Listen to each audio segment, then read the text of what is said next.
guys and welcome to the channel. Today I'm going to show you how you can clean the Motorola phone. So at the start, open the app drawer and go to the files.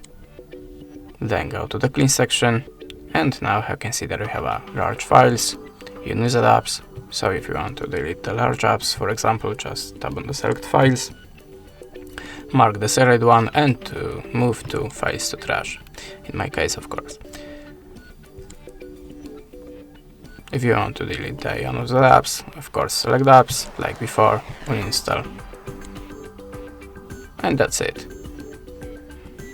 You can of course go to the three line icon, go to the trash and clean it also. And this is the way how you can clean your Motorola phone. That's it. Thanks for the watching, leave us a subscribe or a comment, and goodbye.